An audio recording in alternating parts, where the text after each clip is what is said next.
નમસ્કાર દર્શક મિત્રો, મિરર ઓફ ધી વર્લ્ડમાં આપ સૌનું હાર્દિક સ્વાગત છે। જાંબુઆના વુડાના મકાનમાં રહેતા રેશોનું રાવપુરા શાળા નંબર 1માં આવેલ આવાસની કચેરી ખાતે હલ્લાબોલ। વડોદરાના છેવાડે આવેલ જાંબુઆના વુડા મકાનમાં રહેતા અને પ્રાથમિક સુવિધાથી વંચિત રહેવાસીઓ આજરોજ વડોદરા રાવપુરા શાળા નંબર 1માં આવેલ આવાસની કચેરી ખાતે પહોંચી હલ્લાબોલ કર્યો હતો અને છેલ્લા 13 વર્ષથી વુડાના મકાનમાં રહેતા જાંબુઆના રહેવાસીઓ જ્યારથી મકાન લીધું છે ત્યારથી કોઈ પણ પ્રાથમિક સુવિધા મળી નથી અને ત્યારે તે પાણીના ટેન્કરો લઈ આવતા હતા અને આજે પણ તેઓ કૂવામાંથી પાણી ખેંચીને પોતાની જરૂરિયાત પૂરી કરે છે અને પાલિકા તંત્ર દ્વારા જર્જરિત ઇમારત હોવાને કારણે જાંબુઆના વુડાના મકાનમાં 3 ગલીઓમાં નોટિસ ફટકારી હતી, જેથી ત્યાં રહેતા રહેવાસીઓમાં ગભરાટ ફેલાતા તેઓ આજરોજ રાવપુરા શાળા નંબર 1માં આવેલી વાતની કચેરીમાં આવી પોતાની રજૂઆત અને વેદના ઠાલવી હતી અને તેઓએ પોતાની રજૂઆતમાં જણાવ્યું કે છેલ્લા 13 વર્ષથી તેમને આવા જર્જરિત મકાન આપી દેવામાં આવ્યા છે, જેથી તેઓને મકાનની સામે મકાન મળે ત્યારે તંત્ર તરફથી પણ તેમને જણાવવામાં આવ્યું છે કે તેઓ પોતાના મકાનનું સમારકામ કરી ત્યાં વસવાટ કરી શકે છે।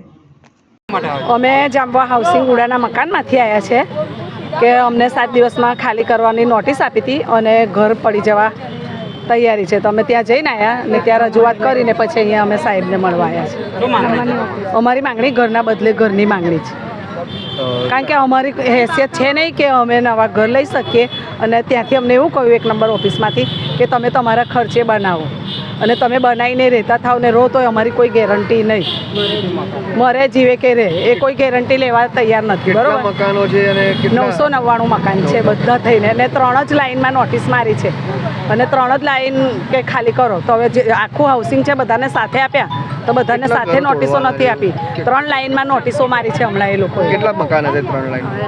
3 લાઈનમાં એક બ્લોકમાં 16 મકાન છે, એમાં 3 પાછળની જે 3 લાઈન છે ને એમાં નોટિસો મારી ગયા છે। જો શું સમસ્યા? જાંબા હાઉસિંગમાંથી આવ્યા છે, અમે અહીંયા રજૂઆત લઈને આવ્યા છે કે અમને મકાનની બદલીમાં મકાન આપો। મકાનો એવા બનાવ્યા છે કે કાચા સિમેન્ટથી કે ખબર નહીં કેવા બનાવ્યા મકાનો તૂટી ગયા છે।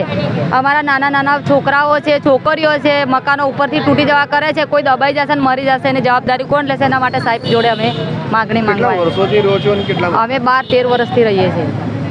હવે એના પહેલાં મકાનો કારના બનેલા છે, અમને ખબર નથી, મકાનો બધા ફાટી ગયા છે, તૂટવાની તૈયારી જ છે।